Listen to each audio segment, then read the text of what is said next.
जब तक आपकी पहली दुकान या आपका पहला मॉडल सही तरीके से नहीं चल रहा हो, तब 4 नई दुकान खोलना या 4 नए आउटलेट खोलना बिल्कुल खुदकुशी करने जैसा है।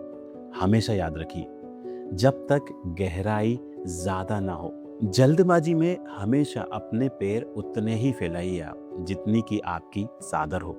अगर आप ऐसा नहीं करेंगे तो बचा-कुचा जो आपके पास है, वो भी आपका चला जाएगा। पहले मॉडल को परफेक्ट करो, फिर स्केल करो। एक पुरानी कहावत है, हड़बड़ी में ब्याह और कनपटी पर सेहरा। जब किसी नए नवेले स्टार्टअप या शॉप पर शुरुआती कुछ महीनों में भीड़ आ जाती है, दुकानदार या बिजनेसमैन अपने आप को एलन मस्क के छोटे भाई से कम नहीं समझता।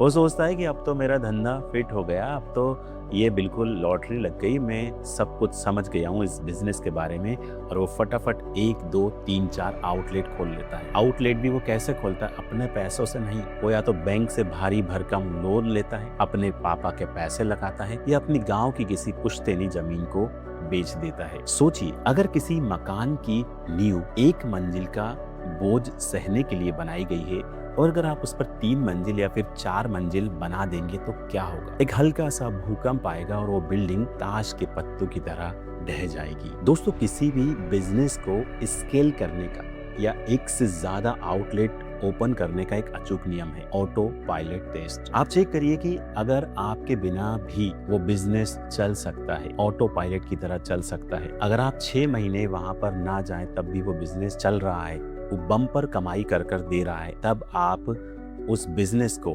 दूसरी ब्रांचेस ओपन करने का सोचिए। अगर आपके 10 दिन तक ऑफिस ना जाने से या छुट्टी लेने पर आपका धंधा 50% कम हो जाता है, तो आप यकीन मान के चलिए कि आपका बिजनेस पूरी तरह से सेट नहीं हुआ है। आप ये मान के चलिए कि आपका सिस्टम अभी अपाहिज है और वो पूरी तरह से चलने लायक नहीं है। दोस्तों, धंधे में दौड़ने से पहले सही तरीके से चलना सीखिए। तो दोस्तों, ये थी वो 6 कॉमन गलतियां जो कि ज्यादातर बिजनेसमैन करते हैं। उम्मीद करता हूं कि आपको ये वीडियो पसंद आया होगा। अगर आपने इस वीडियो को पूरा देखा है तो आप कमेंट करके मुझे जरूर बताएं कि इनमें से कौन सी गलतियां आप अभी तक कर रहे थे। अगर आपको ये वीडियो अच्छा लगा हो तो आप इसे अपने दोस्तों के साथ शेयर कर सकते हैं। साथ ही साथ मुझे ये भी बताइए कि मैंने जो हैक्स दिए हैं, जो यूनिक आइडियाज दिए हैं कि आपको ऐसा नहीं ऐसा करना चाहिए, वो कितने % सही है आपके हिसाब से। और अगर आपके पास भी कोई अच्छा तरीका है कि नहीं सर, आपने ये तरीका बताया और इन तरीकों से भी हम ये प्रॉब्लम्स को सॉल्व कर सकते हैं, तो वो भी आप हमें कमेंट करके जरूर बताइए, जिससे कि दूसरे लोगों को ये सारी बातें पता चल सके।